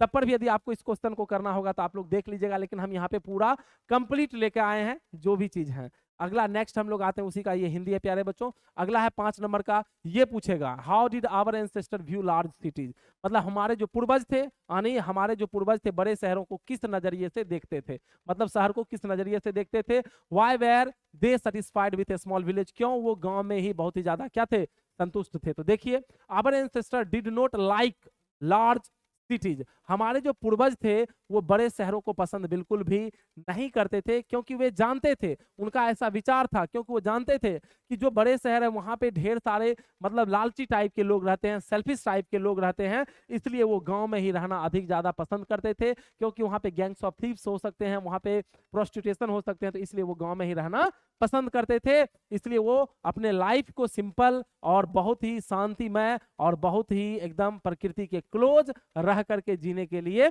सिखाते थे। तो इसलिए हमारे पूर्वज क्या थे, सही थे, और हमें कहाँ, गांव में ही रहना चाहिए। हिंदी में भी यहाँ पे दिया गया है प्यारे बच्चों। चलिए अगला, how did our ancestor enjoy true home rule, ये भी क्वेश्चन बहुत इंपॉर्टेंट है कि हमारे पूर्वज होम रूल को कैसे मनाते थे। तो हमारे पूर्वज मजे लेते थे होम रूल का, है ना, दे लिव्ड ए सिंपल, वो अपना जीवन सिंपल जीते थे और कम उसकी इच्छाएं होती थी, सफिशिएंट यानी सेल्फ सफिशिएंट लाइफ थे उनके, कम डिजायर थी, कम इच्छाएं थी, और वो अपने मतलब चीजों को, अपने सामानों के ज्यादा इच्छा पूर्ति नहीं रखते थे, और वो मतलब सिंपल खाना रहते थे, है ना, वो लोगों पे डिपेंड नहीं, खुद पे डिपेंड रहते थे। इस तरह से देखा जाए तो बिल्कुल सही थे। हमारे पूर्वज ने सच्चे, है ना, स्वराज्य का आनंद इसलिए लिया क्योंकि एक सदा और आत्मनिर्भर जीवन जीते थे। वे अपना सामान खुद बनाते थे और अपना भोजन भी खुद उगाते थे और अपनी जरूरतों के लिए किसी और पर निर्भर नहीं रहते थे, खुद से सारे चीज करते थे।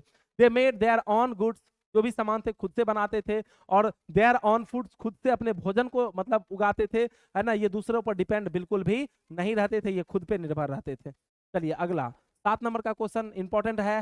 What according to the author is modern civilization. Modern civilization क्या है, महत्वपूर्ण है, ये बहुत महत्वपूर्ण है। 7 नंबर क्वेश्चन कह रहा है कि according to author modern civilization ये बताता है, क्या बताता है कि भाई आप जो ये कंफर्ट वाली जिंदगी, ये जो लग्जरी वाली जो जिंदगी है ना, इन सब चीजों।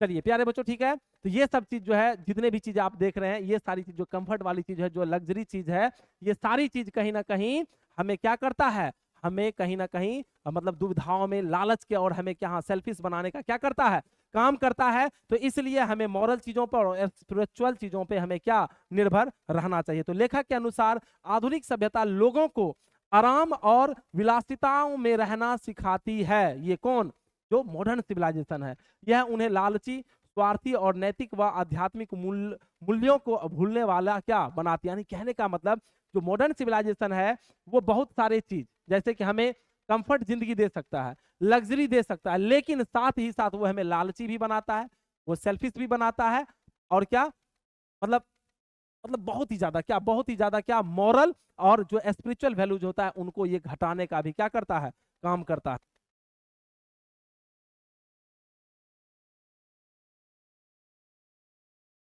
चलिए अब अगला है 8 नंबर प्रश्न। क्या सर ये इंपॉर्टेंट है, तो इसको छोड़ देना, ये इंपॉर्टेंट क्वेश्चन नहीं है प्यारे बच्चों, ठीक है। ये तब पर भी मैं सबको लिख दिया हूं और सबका मैं हिंदी भी आपको दे दिया हूं, क्योंकि हम लोग यहाँ पे कर रहे हैं क्या, स्मार्ट वर्क प्यारे बच्चों, ठीक है। व्हाट इज द ये डिस्टिंग्विशिंग, है ना, कैरेक्टरिस्टिक्स ऑफ मॉडर्न सिविलाइजेशन, ये भी छोड़ देना है प्यारे बच्चों। चलिए आगे, है ना, ये क्वेश्चन इंपॉर्टेंट है, इस क्वेश्चन को भी छोड़ देना है। सर ये क्वेश्चन इंपॉर्टेंट है इस साल के लिए, ये भी इंपॉर्टेंट नहीं है।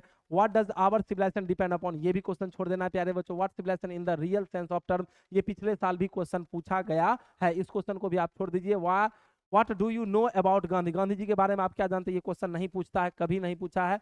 What did Gandhi do for the farmers in Bihar, ये भी क्वेश्चन कभी नहीं पूछा है। What do you understand by civilization and culture, ये भी क्वेश्चन नहीं पूछा है। व्हाट डू आवर ये holy scriptures tell us about universal human values, ये भी क्वेश्चन आज तक नहीं पूछा है। तो सर आप सब क्वेश्चन लेकर आए, सब क्वेश्चन हम लेके आ गए, आपके नोट्स में आपके सारे क्वेश्चन दिए गए हैं, लेकिन जो भी मैंने इंपॉर्टेंट क्वेश्चन बताया है उसी क्वेश्चन पे आपको क्या ध्यान देना है ना, उसी क्वेश्चन पे। एक ये क्वेश्चन भी आप दिमाग में रख लीजिएगा, what is civilization in the real sense of, है ना, द टर्म। कह रहा है कि सभ्यता का शब्द का वास्तविक अर्थ क्या है, तो सभ्यता का वास्तविक अर्थ, civilisation in the real sense means good conduct.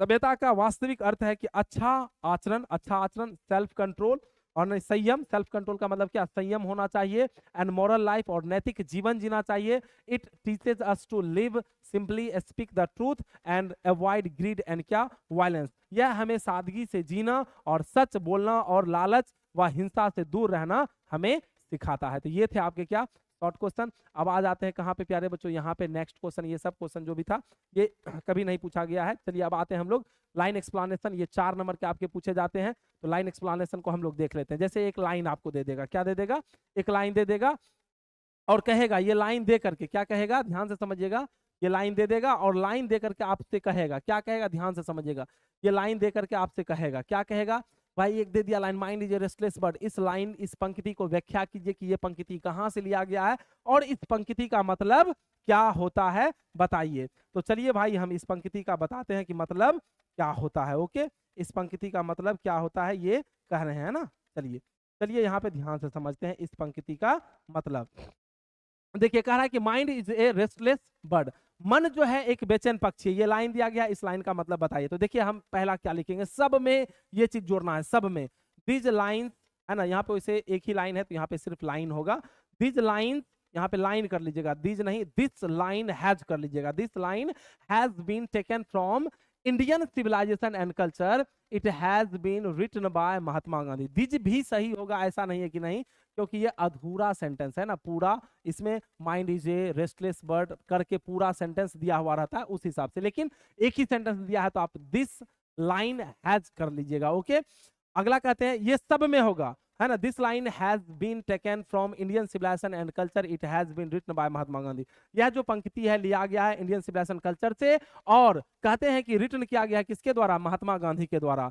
इसमें गांधी जी कंपेयर करते हैं, तुलना करते हैं, है ना, किसको, मन जो हमारा, इसके बारे में ये तुलना करके बताते हैं। कहते हैं क्या, Gandhi compares the mind to a restless bird because it is never satisfied when one desire is fulfilled another take its place, this endless desire make the mind uneasy and disturbs क्या, peace। ठीक है, इस तरह से चीजों को याद रखना, क्या रखना है, इस तरह से चीजों को याद रखना है प्यारे बच्चों। ठीक है, इस तरह से चीजों को क्या रखना है, याद रखना है।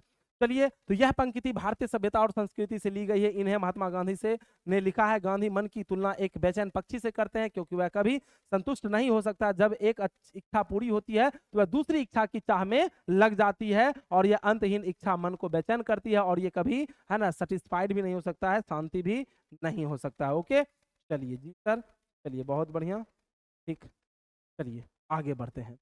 नेक्स्ट, चलिए भाई नेक्स्ट क्वेश्चन की ओर बढ़ते हैं। क्या करते हैं, नेक्स्ट क्वेश्चन की ओर बढ़ते हैं। चलिए नेक्स्ट क्वेश्चन है आवर एंसेस्टर, ये तो आ गया, हाँ ये यार, ठीक, हाँ, कह रहा है कि आवर एंसेस्टर, हमारे जो पूर्वज थे, इन सब चीजों से हमें दूर रहते थे, किस, लग्जरीज और प्लेजर्स वाले चीजों से। तो सेम उसी तरह से लिखना है, these lines have been taken from Indian civilisation and culture has been written by Mahatma Gandhi. Gandhi ji says कहते हैं कि आवर एंसेस्टर, हमारे जो पूर्वज थे, हमें वार्न करते हैं अगेंस्ट टू मच कंफर्ट, कि हमें ज्यादा कंफर्ट और लग्जरीज वाली चीजों में नहीं जाना चाहिए, क्योंकि वे लोग जानते थे कि इन सब चीज से हम वीक, ग्रीड, लालच, सेल्फिश बन जाएंगे, इसलिए इन सब चीजों से हमें क्या, दूर रहना चाहिए। यहाँ पे इसका हिंदी भी दिया गया है प्यारे बच्चों, आप हिंदी भी देख सकते हैं। सिविलाइजेशन का मतलब क्या होता है, सिविलाइजेशन हमें क्या बताता है, ये लाइन यहाँ पे दे दिया गया है। कह रहा है कि ये लाइन किस चैप्टर से लिया गया है, तो भाई this lines have been taken from Indian civilisation and culture, it has been written by क्या, महात्मा गांधी। किसके द्वारा, महात्मा गांधी के द्वारा लिखा गया। ये सब में जाएगा, ये सब में जाएगा। According to Gandhi ji, true civilization मतलब क्या भाई, पाथ ऑफ क्या, ड्यूटी एंड मॉरलिटी, और ये हमें सिखाता है क्या, सेल्फ कंट्रोल, ट्रूथ और सिंप्लिसिटी और ट्रूली सिविलाइज्ड पर्सन, इन सब चीजों को ये क्या हमें सिखाने का काम करता है। यहाँ पे इसका मैंने हिंदी भी दे दिया है प्यारे बच्चों। मॉडर्न सिविलाइजेशन का मतलब क्या होता है, ये क्वेश्चन वैसे बहुत बहुत बहुत बहुत बहुत रेयर में पूछा जाएगा, अभी तक पूछा नहीं गया है, तो इस क्वेश्चन को भी आप लोग देख लीजिएगा। तो सर आप क्यों सब दे दिए हैं, हम इसलिए ही दे दिए हैं क्योंकि आपके पास सारा कंप्लीट क्या नोट्स रहेगा और हम उसमें आपको टिक लगवा देंगे, तो आप आराम से उनको भी पढ़ लीजिएगा और फॉर फ्यूचर आपके भाई लोग भी इसको पढ़ लेंगे। हाँ, ये पूछेगा, ये वाला निश्चित पूछेगा प्यारे बच्चों, a man is not necessarily happy because he is rich और अनहैप्पी बिकॉज।